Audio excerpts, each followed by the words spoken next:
ejemplo, iba a comprar un televisor y le decían, señora, ¿por qué se compra un televisor cuando recibe el segundo 10%? Y mucha gente decía, es que es la primera vez en mi vida que recibo tanto dinero. Es más, una de las anécdotas que me llamó la atención fue que una persona dijo, yo me voy a comer el asado de mi vida porque ganaba tan poco dinero que no podía darme el gusto de comer un asado con mi familia. Y dijo, no, yo mi primer 10% de este dinero le corté una colita para hacerme la cena que nunca tuve. Que habla también un poquito de la precariedad de nuestra clase media.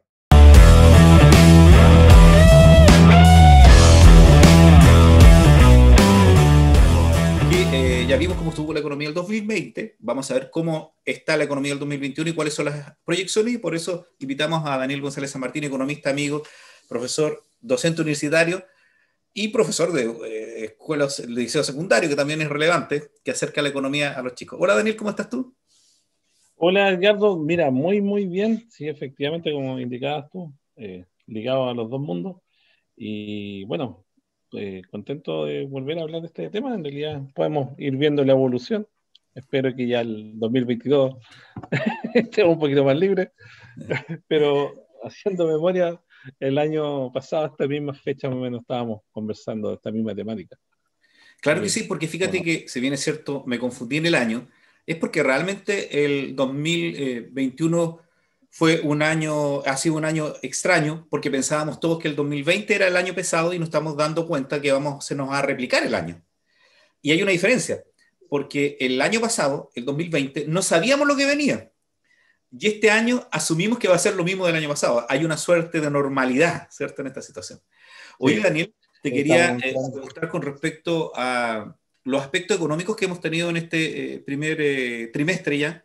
¿Qué denotas tú? ¿Hay alguna diferencia? ¿Cuáles son tus comentarios a comenzar esta conversación? ¿Cómo está la economía en Chile y en el mundo en este inicio del año 2021?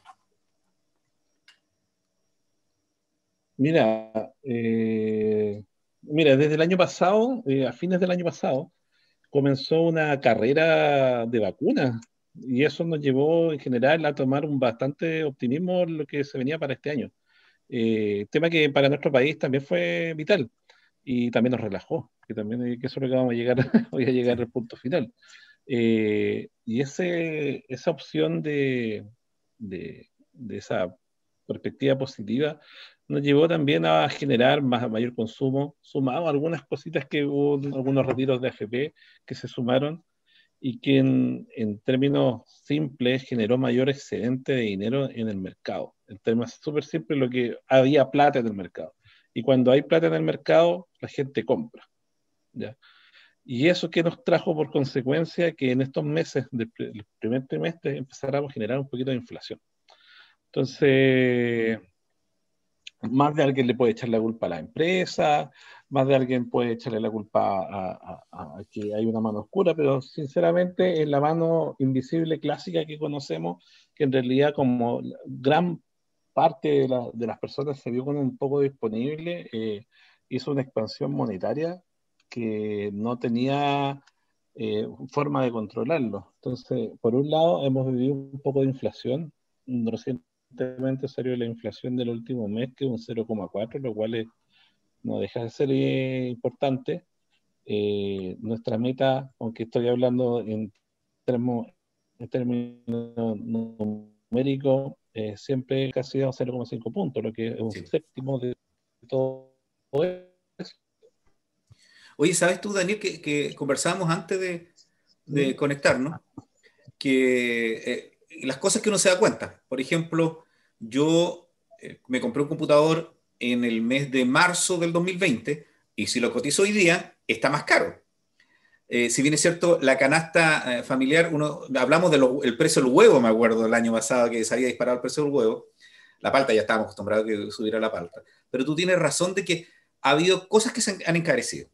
El año pasado nos dio la impresión de que la ropa bajaba de precio, porque extrañamente subían las parcas, que bajan de precio las parcas, pero subían los pijamas, ¿cierto? Y nos reíamos porque los buzos, Exacto. como estábamos más en la casa, tenían un costo más alto que la ropa de calle.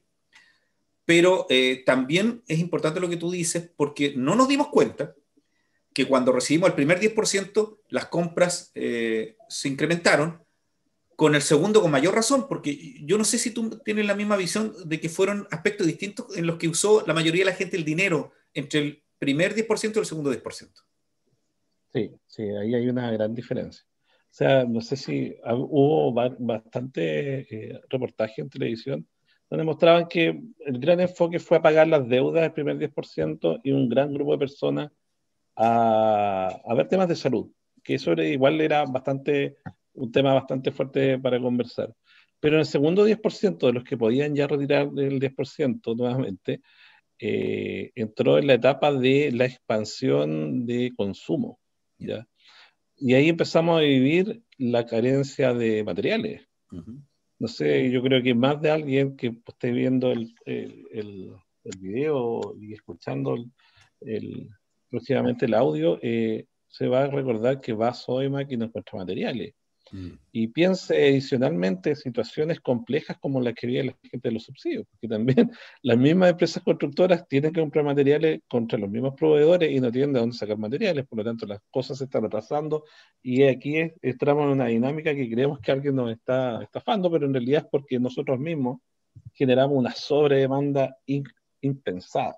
Es impensado el monto de dinero que se inyectó al mercado. Es un monto que es muy difícil transformarlo en números. Estamos hablando de cerca de 30.000 millones de dólares. Sí, porque fíjate que hay una cosa que yo escuché de las entrevistas que hicieron a la gente que, por ejemplo, iba a comprar un televisor y le decían, señora, ¿por qué se compra un televisor cuando recibe el segundo 10%?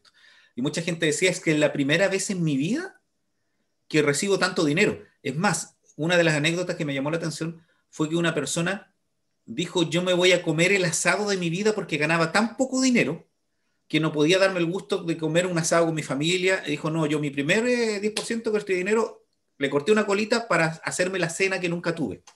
Que habla también un poquito de la precariedad de nuestra clase media, ¿cierto? Porque en Exacto. definitiva, lo que hizo la clase media fue asegurar su casa, pagar el crédito hipotecario, pagar las tarjetas para decir, chuta, con esto puedo resolver un problema.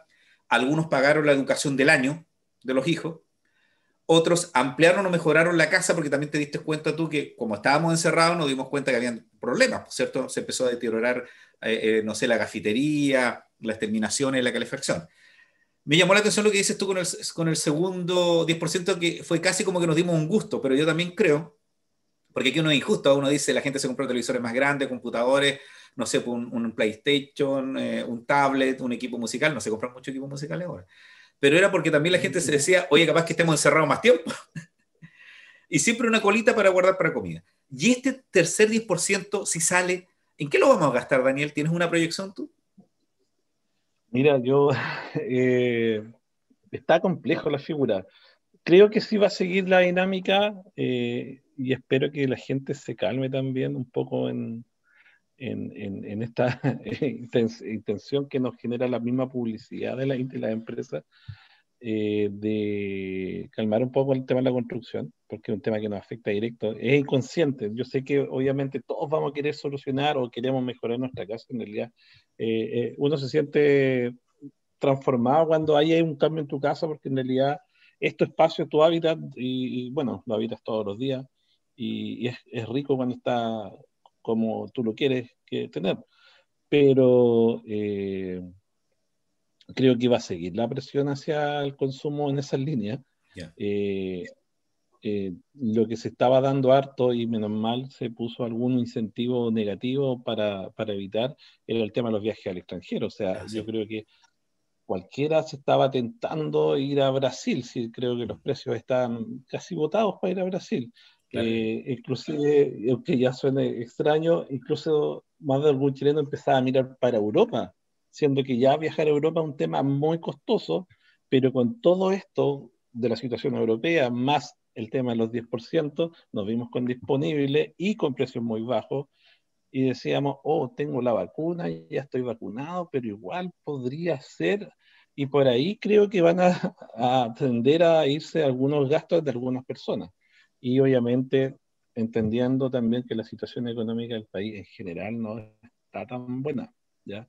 Existe una falsa sensación de que hay disponible, que hay dinero a través de de estas inyecciones fuertes de capital, pero En el caso de no haber un tercer 10%, creo que explotaría un poquito esa burbujita y se mostraría el efecto real de esta pandemia, que en realidad sería no inyectar varios miles de millones de dólares más de nuevo a la economía y va a hacerla mucho más cruda.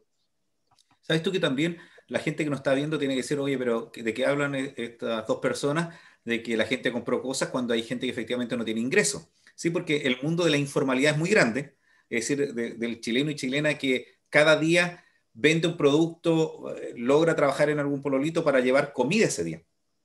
Pero sin duda alguna, siempre se habla de los sectores más desprotegidos y se olvida un poco la clase media, y hoy en día la clase media está muy golpeada, porque seamos claros que muchos profesionales que tenían buenos ingresos podían sobrevivir con el endeudamiento que podían tener, que es lo más típico de la clase media, hoy día están en la pobreza. A mí me impactó mucho algunos profesionales que tuvieron que acceder a ollas comunes, porque más allá de suplir una necesidad, existe un dejo de vergüenza, ¿eh? Es decir, ¿por qué estoy en esto? Sí. Y me acordaba de los acampados para la crisis española y la subprime en Estados Unidos, cuando las estadísticas nos indicaban que los acampados, estas personas que hacían carpa en las plazas, ¿cierto? Principalmente eran personas con estudio universitario. Entonces era la clase media tradicional, educada, que no tenía capacidad económica, y hoy en día yo entiendo que las personas que tenían un negocio, su profesión, puede que no estén teniendo ingresos. El caso más clarificador para mí fueron los odontólogos del año pasado, que estuvieron 1, 2, Sí. casi 3 meses sin atender en muchas regiones,